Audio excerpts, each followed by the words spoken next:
Alhamdulillahi wahdah, wassalatu wassalamu ala man la nabiyya ba'dah. Amma ba'd. We have done some basic understanding of some of the principles of fiqh, but there are many more bits that I needed to cover, but I parked it at the moment to the side. We just move on to this text called Nur Ul Idaah. Nur, light, Idaah, clarification. So light of clarification. It will clarify the rules and regulation. And we've already tackled this issue. What is fiqh? Fiqh is to understand, get the understanding of a concept in detail, which is actually a knowledge of the practical rules of Sharia acquired from the detailed evidence in the sources. And the sources are Quran, Sunnah, which are primary sources, and secondary sources are Ijma', which is consensus, and Qiyas, analogy. We have dealt with them in details before, so the lectures are available. You can go and listen to them and then make some notes and ask questions if you have any. So through that, so why do we need fiqh? Because Allah subhanahu wa ta'ala has preserved his deen. Inna nahnu nazzalna dhikra wa inna lahu lahafidhun. To understand what is the intent of a sharia, what is obedience? Allah subhanahu wa ta'ala wants us to follow him and not follow shaitan. So what does it mean to follow him? What in practical terms, so we know, Ya Allah, we want to follow. Iyaka na'budu wa iyyak. We would worship you and we want to worship you and we want your help. So if we are worshiping you, how do I worship? Knowing that is called fiqh. Collecting all the data and then extracting the ruling. Doctor versus pharmacist. So a doctor is a doctor who knows what to prescribe in what situation. A pharmacist may have a more and more detailed knowledge of some medicines. Certain medicine, they can tell you more about. The half-life is this. It would take, kidney root to get out of the system, the waste products, the metabolites. It would break down into such and such a chemical and then be digested by the liver. Many, many different things. A doctor might know little less than a pharmacist. The pharmacist might know a lot more detail of that specific medicine, but pharmacists cannot prescribe that because they cannot look at the holistic picture. They are aware of certain facts about that thing, but they cannot extract the ruling. They cannot make a prescription for individual diseases. This is the same analogy between a muhaddith, who is a hadith master. His job is to collect the sayings of Rasulullah sallallahu alaihi wasallam, put that in order of authenticity, strength, tell us the reason why something is stronger than the other. You remember 5 conditions for a sahih hadith? They should be connected all the way back to Rasulullah sallallahu alaihi wasallam in a chain which is unbroken. Then there should be no anomaly in the narration. There should be no strange stuff, hidden defects in the chain. There should be no issues with the matan itself. Likewise, the narrator must be upright, and the narrator must have a retentive, good memory as well. So we learn all that in Usul al-Fiqh. Now, all of that is the job of a muhaddith. Muhaddith is someone who collects hadith and verifies it. Whereas faqih is a person who looks at those hadiths, put them all together, Quranic ayah, and put them together and come up with a solution to the situation which is facing an individual, collectively or individually. So it's like in a shoe shop, if you go and ask for size 8 shoe, you will get it. Size 6, you will get it. 8.5, yes. But you may not get 8 3/4, 6 1/3. You won't get that because they can't make it. It's whatever has been made, they can give it to you. A cobbler would come and look at all of those, look at your size, get the stuff, use his chisels and his hammers, his nails, cobblestone, and all of that together, and he would come up with a new shoes which fits your size. That's the job of a faqih. He would put all the ingredients like a cook and make it into a nice biryani, for example. unlike the person who is selling the food on the shop, he can only sell you what is available in the shop. He cannot make something new. A cook can. So a faqih is someone who looks at Quran and Hadith, look at the Sahaba's ruling, how they acquired that, and put that in a nice, easy, practical solution to the individuals in the given circumstances. Rasulullah sallallahu alaihi wasallam said, "Man yuridillahu bihi khayran yufaqqihhu fi din." Whomsoever Allah subhanahu wa ta'ala intends good with, Allah gives him the understanding, the fiqh. Remember the difference between information and knowledge. Information is knowing some facts, which may be beneficial, may not be. Knowledge is that to internalize that, make it useful, make it practical, make it a means to bring us close to Allah subhanahu wa ta'ala, nurture us. That is why it is beneficial, and it should be beneficial if it's done with a good intention. So then another question, why 4 imams then? Why do we have these faqih imam? The many muhaddithun, we don't have 1 or 2, we've got hundreds. And likewise, what about 4 imams? So there are many imams. There were not 4 imams, by the way. It so happened that these 4 imams at their own time got their stuff written down and collected and collated in book forms by their students or by themselves. It just happened. It wasn't planned that 4 people would do it. Out of 100 plus fuqaha, plural of faqih. Faqih is the person who knows the fiqh. So the imams, 4 imams are the leader in each specialty. So you have Imam Bukhari, hadith master. Imam Shafi'i, fiqh master. Okay, so there are many in each field. Imam Sibawayh, linguistic master, language master, Arabic language master. Okay. Imam Muqatil, tafsir, which is exegesis, the tafsir, the explanation of Quran. That's subjects master. So there are many like that. So in fiqh, we have Imam Abu Hanifa, Imam Malik, Imam Shafi, Imam Ahmad, but many more. These 4 were somehow fortunate that Allah subhanahu wa ta'ala had their students writing their rulings and methodology down. There were actually 5. The 5th one died out only about 500 or so years ago. This was a Zahiri school, the literalist school initiated by Dawood al-Zahiri. Dawood al-Zahiri. Imam Dawood started that. But that it did not last that long. Only about 500 or so years ago, it died out. There's no one who could teach that, because you have to have, teachers to teach the subject. Anyway, there were many imams, but these imams, for example, Imam Abu Hanifa, Nu'man ibn Thabit, rahmatullahi alayhi, he was born in 80 after Hijrah and he died in 150 after Hijrah.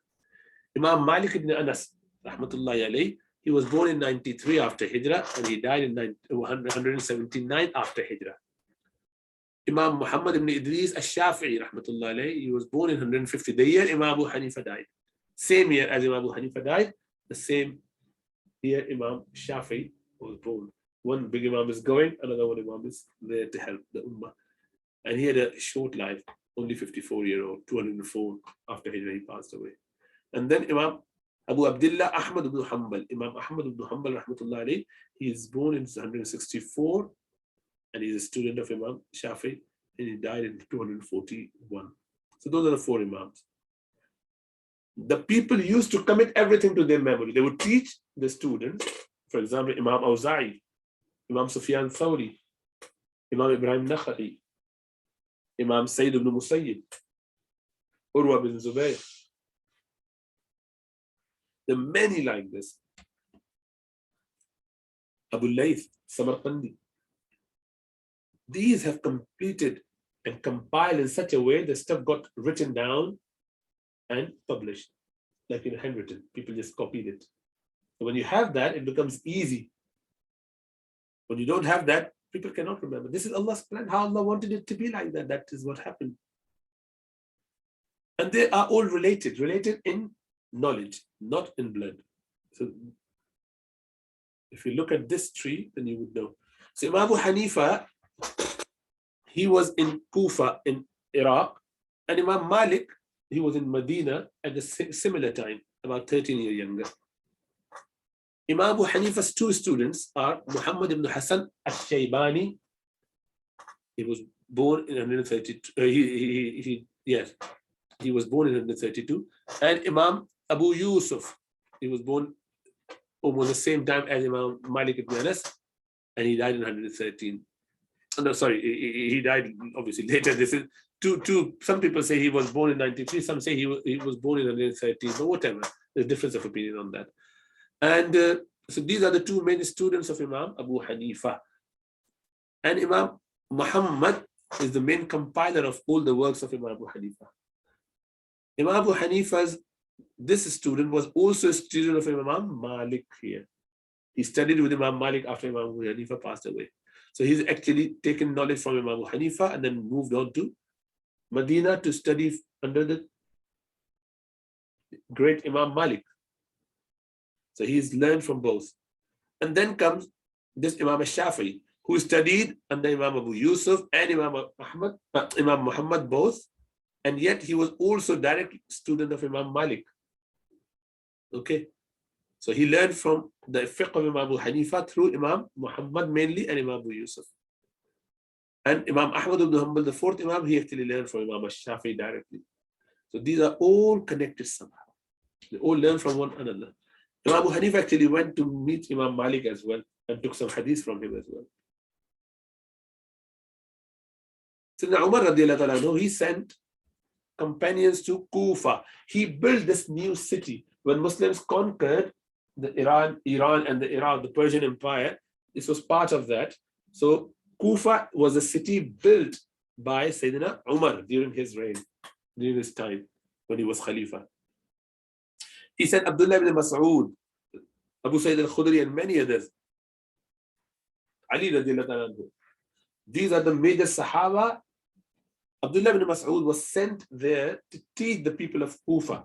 And Sayyidina Umar radiallahu anhu said, "O people of Kufa, I am preferring you over myself. I wanted Abdullah to be with me all the time because this man is full of knowledge. This is one of those few people who Rasulullah sallallahu alaihi wasallam said, if you were to take Quran and knowledge of Quran, take from Abdullah ibn Mas'ud." The second is Salim Mawla Hudayfa. Those are from Makkah, Muhajirun. And two from Medina, Ubay ibn Ka'ab and Mu'adh ibn Jabal. Those are the four Sahaba Rasulullah sallallahu alaihi wasallam said, take Quran from them. So Abdullah ibn Mas'ud, so he said, I prefer you lot over myself, and I'm sending you this Imam who's going to teach you. And then when the time of Sayyidina Ali radiallahu anhu came, he actually migrated himself and all his team from Khilafah, moved away from Medina to Kufa because the empire was getting bigger and bigger. It was difficult to control everyone from Medina. And another wisdom was that he did not want any corruption, but people started doing some more corruption, new people coming into Din, and they're making a bit of, a lot of mischief in the land. So he didn't want the bloodshed to be continued in Medina. Remember how the rebellious people and corrupted people came, they entered Medina and killed Sayyidina Uthman radiallahu anhu, the Khalifa of the time, in his house while he was fasting. There were a lot of bloodshed. So Sayyidina Ali radiallahu anhu, in his great wisdom, saved the Ummah from having any more trouble like this in Medina. So he moved the capital city to Kufa, to Kufa, Baghdad and Kufa, Iran and Iraq. So that's where they were, and they started teaching people. Abdullah ibn Mas'ud had 4,000 students who he taught in Kufa. Imam Abu Hanifa rahmatullah alayhi, he was first who employed the reason to understand Sharia knowledge. In a systematic way. He came up with the rules. He made a methodology, how to arrive at certain rules. And that's a very beautiful stuff to learn if someone has interest in that. In Usul al-Fiqh, inshallah, we'll continue with that at some point. But at the basic level, you might not need to delve into that much. And then he formed committee of 36 of his students, and those students were really quite high in their intellectual abilities. They were professors of the time. Some of them were master in hadith, some of them were master in tafsir, some linguists, some in spirituality, some in fiqh. So they would sit together for the next 30 years, almost on a daily basis, unless there was a reason for example, Hajj or other possibilities. And they would just discuss the matters. They compiled about 90,000 issues and discussed them, thrashed it out among themselves from all different angles and jotted down. They had it all written down. So he would come up with his opinion. He would then ask others to comment on that. And finally, they would just either agree on something. If they disagree, they would write all those points.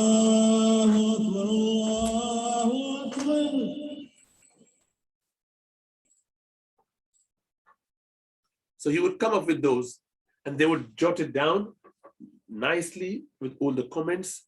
And this is how it is codified. So Hanafi fiqh got codified in the lifetime of Sayyidina Abu Hanifa rahmatullah alayh. And collectively, as an MDT, as a multidisciplinary team, rather than individual work, on the methodology of Imam Abu Hanifa. That's why it's called Hanafi fiqh. Although there are many, many rules in Hanafi fiqh, more than a third, which are actually not the ruling of Imam Abu Hanifa himself. His own methodology has been applied subsequently, and his ruling has been changed and continued to be changed throughout the time, or altered, because there are certain ahadith which were not compiled then. There were certain situations which changed. There were certain that was not accessible. So the students after students continued to do that, and they maintain the same methodology, but come up with the newer ruling, means refreshing the school's opinion. And that is why this is still the vastly practiced school in the whole world of Muslim Ummah for the last 1400 years. So now look at some of the levels of mujtahid. What sort of authority, hierarchy there is? There's mujtahid mutlaq, someone who is completely independent. He does not follow anyone, people follow him. He comes up with his own opinion based on his methodology. He has to bring his own tools to arrive at that ruling. Remember, something which is categorical, you do not need any new ruling on. He doesn't need to tell us, oh, by the way, prayer is fard. Oh, Rasulullah sallallahu alaihi wasallam made it categorical. Allah subhanahu wa ta'ala made it categorical in the Quran. By the way, fornication is haram. He doesn't need to tell us. That ruling is given. It's in the Quran categorically. Where do you need these imams? When there is doubt, when there is subtleties, when there are nuanced language use, sometimes contradictory to each other. Quran saying one thing here, elsewhere it says something different. Apparently, obviously it can't be any contradiction in true sense, but it appears so. Likewise, a hadith goes against Quranic ayah, apparently. Not in true sense. Obviously, hadith cannot go against Quran, but there may be a reason for that. So either you square the circle by reconciling them, or you take one over the other, abrogating the first one, or you just leave both, or get something else to clarify it. So those are the ways that scholars would use. So the independent mujtahid, independent imam, who does not need anyone else to help him with that, he comes up with own tools, uses his own tools, and come up with the ruling. Is called mujtahid al-mutlaq.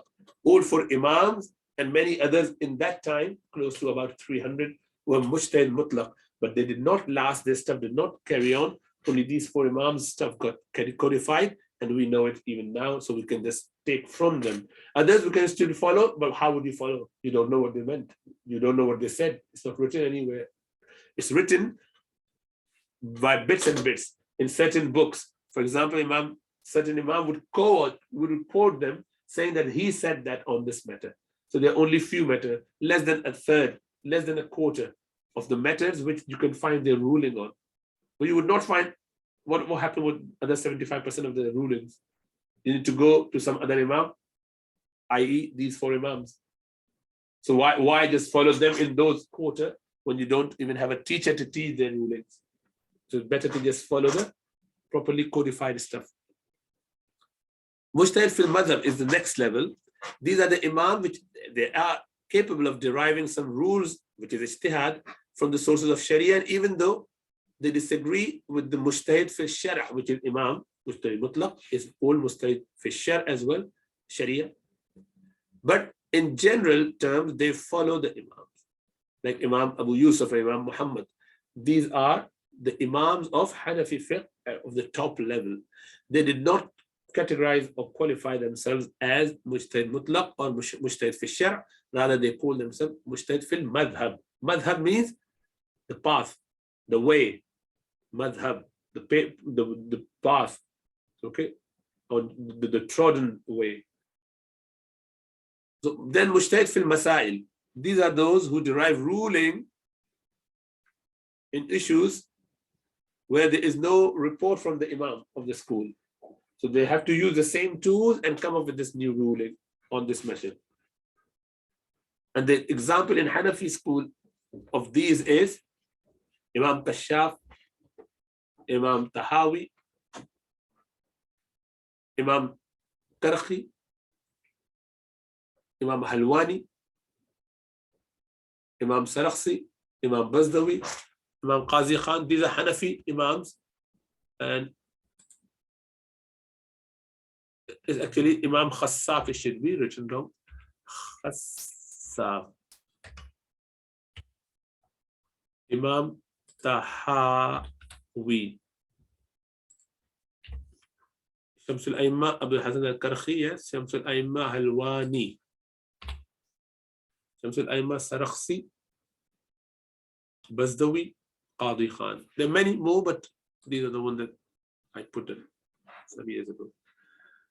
And then Ashab al-Takhrij, they have not got any authority of ijtihad on their own. They do not come up with their ruling. Rather, they just clarify what is not being clearly mentioned. It's mentioned, but the words are not familiar.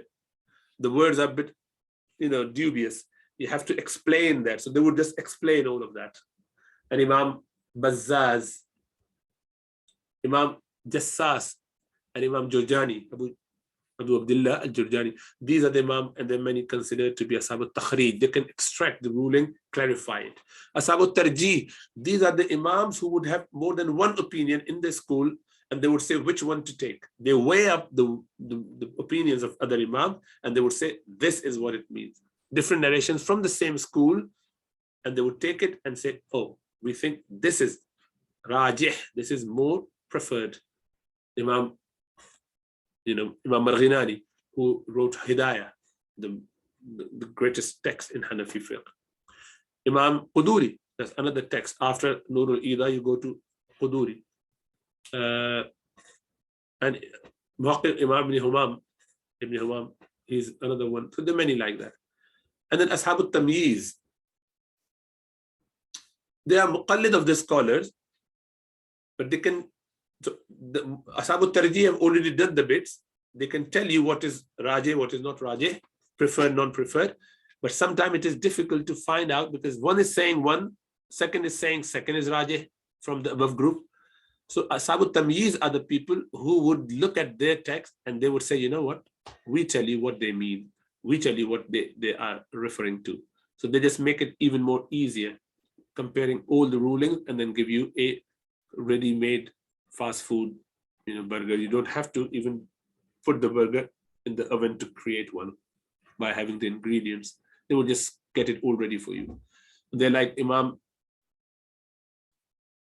Abul Fadl Abdullah ibn Mahmud, Taj al-Sharia Mahbubi, Imam Muzaffaruddin, Imam Nasafi, Imam Ibn Nujaym. These are Ashab al-Tamyiz.